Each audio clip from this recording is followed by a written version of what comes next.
inside the Barclays Center in Brooklyn, New York, with Stix and Lexxi from Panther. Welcome to Brooklyn, man. Thanks, dude. Is this your first gig in Brooklyn? I think it's our first gig technically in Brooklyn, yeah. And it's not a bad first gig. Right, you were asking me if they opened this arena about 2 years ago. Now we also have Maestros regarding ice centers we were talking about. What is the main difference between playing an arena show and more like a more intimate club show when it comes to like preparing mentally and physically? Well, the difference that I noticed as soon as when our tour bus pulled in was that it's a lot bigger. There's more seats.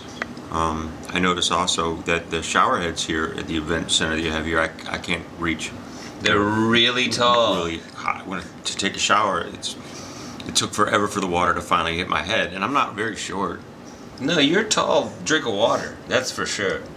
Those suckers are tall. They're up there. You turn it on, and it takes like almost 3 minutes for the water to hit your head. It's like a waterfall. Yeah. In Hawaii, like looking up at a giant cliff. That's a difference, and and another big difference is, well, look at how nice our locker room / dressing room is. Not Slash's dressing room. It was. Yeah, this isn't Slash's dressing room. But it's Slash. You know what I'm saying? Even though we have our Lauren, who does our wardrobe and makes our rooms look nice, she puts these curtains all over the place. But you can see that there's where the NBA players. I sat in one of their chairs. That doesn't happen in clubs. That's what I first noticed. Stix, what about you? I noticed how big the building is when we pulled up, and I was like, man, I get a little more anxious for big shows like this because you want to kick that much more ass at a place that's that much bigger. It's just more pressure and more chicks. Well, I was just going to say, we'll probably pull more pussy out of a bigger place like this because it looks like we're a bigger deal. Without question, it makes us look even better, which is hard to do because we are super good looking. But it happens. When you surround yourself with a big, beautiful building, you get more attractive. Mm-hmm. So that's pretty nice. Mm-hmm. And that's the same thing with, this is the first tour where we actually have a bus instead of the Windstar or whatever we were using before. Minivan. Yeah, well, it's a bigger deal, and right off the bat, we started getting way more pussy because we got the bus and we look like we know what we're doing. Like when we're driving down the freeway. Yeah, no, we definitely look like we know what we're doing, and look at us now, being interviewed by you, and all three of us are bitching. Mm-hmm. Mm-hmm. And playing with Judas Priest, of course, bands obviously a band that we all grew up with. Where were you guys? I mean, I'll start with you, and then you can tell me the moment that you got the phone call when you were like, hey, you're gonna be touring with Judas Priest. Okay, well, what happened was I missed that phone call when I was in a suntan booth, getting ready just for our regular shows, tanning, and I went in there too long and burnt my face almost all the way off. But it was cool because what happened is, I get peels also, like a facial peel. But this one, I wasn't expecting. I started burning. Water started souping out of my face. Like I didn't understand why it kept coming. It was like a sunburn. It just lasted forever. So I went to the doctor. The doctor told me that I had second-degree burns on my face, and what we're gonna have to do is we're gonna have to go in there and cut you open a little bit. They can take stuff from your butt. I didn't know that they could do this. It's called a graft. Put a graft. What did you say? Graft. Put the giraffe. They put that on your graft, whatever it is, on your face, and now you can't even tell that I was burned by that. Anyway, the doctor's office, Stix. I think you texted me or you paged me, and then I called him back when he did, and then he told me. And I was super excited, but I couldn't show my expression because my face would have ripped because it was so tight because of the giraffe, whatever your word is.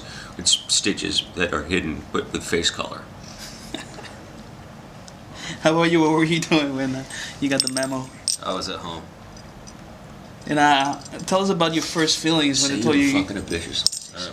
I was at home fucking a bitch. That's cool.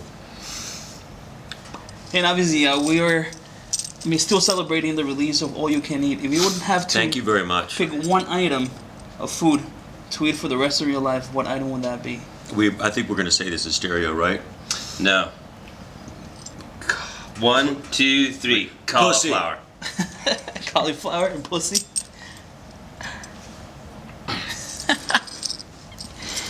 And do you know? Can I tell you something? This is a little bit of information. I don't usually watch a bunch of sports, But do you know what happens to sometimes when wrestlers they Cauliflower ear. You're right. I knew it. You ruined the joke. I wasn't just It wasn't a knowledge. joke, it was just trivia. yeah, It was trivia. I knew he was going to ask. Yeah, I was going to ask you if you guys know that because I didn't know that. I was paying extra close attention one time. Usually I walk away when they start talking about like stuff that behind the scenes stuff, or I'll just go get like a beer or something.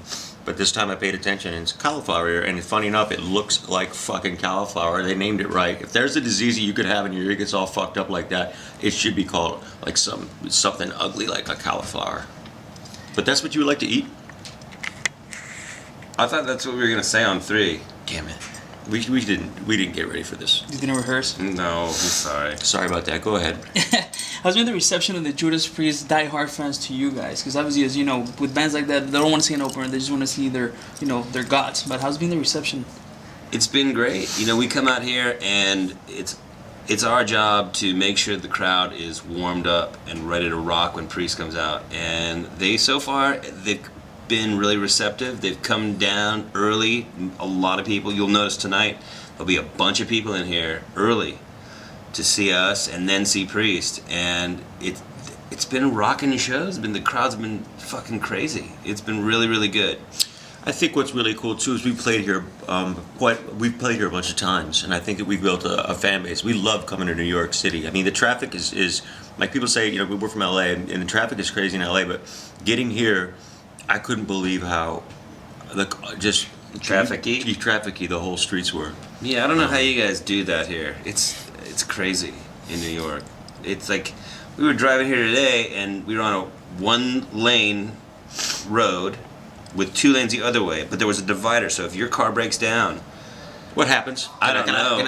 Yeah, because we didn't know, and with our bar, we were in a bus, a bitchin' one with chrome rims, because now that we're playing bigger places, we start having like nicer. We can choose how we want to roll up, but it was no way if that thing if it veered off to one or would have crashed or whatever. How do you get that fucking thing? How do you get, because there's all the cars and everybody's so impatient out here with their horns. You should pass some kind of test because everybody's on their fucking horn here. They're horny. They're horny. Yeah, there usually a lot of fist fights. I remember reading the subway, but in the subway you get the. I mean, if you're in a bad mood, it puts you in a worse mood, but it can also make you laugh if it's not your, nobody's in your space. It's usually pretty funny because people get really into it and into each other when they're thick New York accent. It's something out of. It gets rough, huh? Yeah. I would definitely, I'd probably get my hair pulled in a bunch of situations. I would bring a knife around here. You'd get in a bunch of cat fights. Mm-hmm. I'd like to watch that. I would slap the piss out of somebody if they started to like call me like bad names like girly, like cocksucker. I would. Fucking asshole. If they said that to you. Yeah. Why do you have makeup on, weirdo? Yeah. Go back to 1984. You suck at bass. I know who you are. You blow. Suck at bass. Yep, I'd smack them, or I'd get one of those tasers guns. That's what you should carry around. Because that's what I get them from afar and keep it bad. You can keep far distance so they can't slap you or ruin anything. Pinch you. Yeah. Yeah, you don't want them to ruin your fixing. When you have to fix your face. This is all I got really going for me is makeup and mirrors and things like that. It's like cause they didn't get me in the band because I'm a bitch and bass player. Yeah, no. How many mirrors do you own?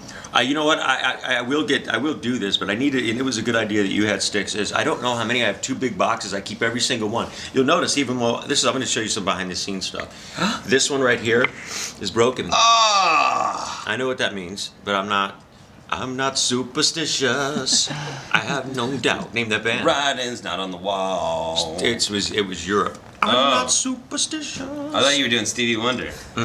Superstitious. Writing's on the wall. I don't even know who that is or what you're doing.